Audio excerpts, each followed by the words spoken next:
दिल्ली के मुख्यमंत्री अरविंद केजरीवाल के जेल जाने के बाद दिल्ली सरकार के एक बड़े मंत्री राजकुमार आनंद ने अपने पद और पार्टी से इस्तीफा दे दिया है, जिसके बाद सियासत गर्मा गई है। आम आदमी पार्टी ने प्रेस वार्ता करके बीजेपी पर जमकर हमला बोला है, उन पर खरीद फरोख्त का आरोप लगाया है। इस वक्त मेरे साथ इस मुद्दे पर बातचीत करने के लिए आम आदमी पार्टी के विधायक अखिलेशपति त्रिपाठी जी हैं। सर, आपके एक बड़े मंत्री राजकुमार आनंद ने इस्तीफा दे दिया, क्या कुछ कहेंगे?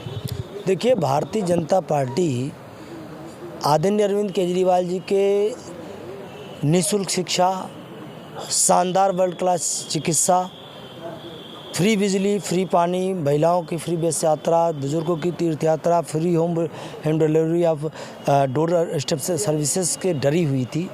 अरविंद केजरीवाल जी के गवर्नेंस के मॉडल से डरी हुई थी, जो इतना कुछ फ्री दे करके एक मुनाफे में सरकार चला रहे हैं। तो लगातार वो ऑपरेशन लोटस का प्रयास कर रहे थे और पूरे देश में जगजाहिर हो गया है कि जिस नेता को ये ईडी का नोटिस पकड़ाते हैं वो कुछ समय बाद भारतीय जनता पार्टी में शामिल हो जाता है। अब देख लीजिए महाराष्ट्र में अजीत पवार जी, आप देख लीजिए छगन भुजबल जी, आप देख लीजिए कि एकनाथ शिंदे जी के बेटे को ईडी ने नोटिस दिया और जेल में बंद किया और उन्होंने अपनी पार्टी तोड़ दी। आरोप लगा हेमंत बिस्वा शर्मा जी पर और ईडी वहाँ पहुँची, सीबीआई पहुँची और वो ऑपरेशन लोटस में दबाव में आ गए। तो ये भी जो दुर्भाग्यपूर्ण घटना हुई है, कहीं ना कहीं वो ऑपरेशन लोटस चलाने का काम जो भारतीय जनता पार्टी बहुत समय से कर रही थी प्रयास दिल्ली में दबाव में लेने का, वो कहीं ना कहीं कामयाब होती दिख रही है। उन्होंने क्या किया कि पहले नोटिस दिया, उनको जांच के लिए बुलाया, 23-24 घंटे उनके यहाँ जाँचें हुई और अब 12 तारीख को फिर नोटिस दिया है उन्होंने। 23 घंटा पहले जांच के लिए बुलाया गया और अब दबाव डाल करके उनको किया गया। हालांकि उनके साथ राजकुमार जी के साथ हम लोगों की सहानुभूति है, पुराने साथी हैं, लेकिन इस तरीके का उनका निर्णय बड़ा दुर्भाग्यपूर्ण है। बाबा साहब भीमराव अम्बेडकर कहा करते हैं कि संघर्ष, उन्होंने 3 सिद्धांत दिया: शिक्षा, शिक्षित बनो, संगठित बनो और संघर्ष करो। शिक्षा का मूल सिद्धांत अरविंद केजरीवाल जी ने हर घर तक पहुंचाने का काम किया, बाबा साहब का सपना। संगठित होकर के इस तानाशाही से लड़ने का, संविधान को ख़त्म करने वाली भारतीय जनता पार्टी को उखाड़ फेंकने का समय था, लोकतंत्र को बचाने का समय था।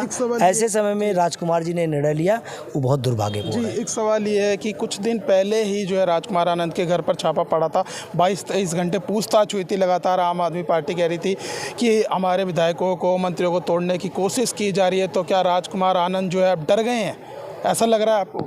मैंने कहा ना कि बिल्कुल उनको डराया गया है। मैंने कहा फिर भी हमारी सहानुभूति उनके साथ है। उनको डराया गया है, उनको दबाव में लेकर के इस तरीके से निर्णय लेने के लिए मजबूर किया गया है। आप ही लोग कह रहे थे कि हमारे कोई विधायक मंत्री नहीं टूटेंगे। देखिए, मैं कह रहा हूँ कि जो डरे हुए लोग हैं वो किसी कौम का नेतृत्व नहीं कर सकते। बाबा साहब भीमराव अम्बेडकर कहा करते थे कि हमें हर गलत चीज़ का विरोध करना चाहिए और लगता है कि वो कहीं ना कहीं बाबा साहब के उस सिद्धांत को पढ़ना भूल गए और रास्ते से भटक गए हैं। समय आने पर वो ज़रूर बाबा साहब के सिद्धांतों पर, मार्गों पर चलेंगे और संघर्ष के रास्ते पर वापस आकर के संविधान को बचाने वाली पार्टी बीजेपी में करेंगे। वो साफ साफ इंडिकेशन दिख रहा है कि जहाँ जहाँ भी नोटिस भेजते हैं भारतीय जनता पार्टी के ईडी का जहाँ से जाता है नोटिस, वहाँ डरा करके, आपने मैंने बताया महाराष्ट्र से लेकर के पीछे पूरी वजह छोड़ने की, पार्टी छोड़ने की वजह ईडी का डर। ईडी का डर आपको साफ स्पष्ट दिख रहा है और उन्होंने पीछे बयान भी दिया था कि भाई हमारे ऊपर दबाव बनाया जा रहा है। तो आज वो दबाव बनाने में कामयाब हुए हैं।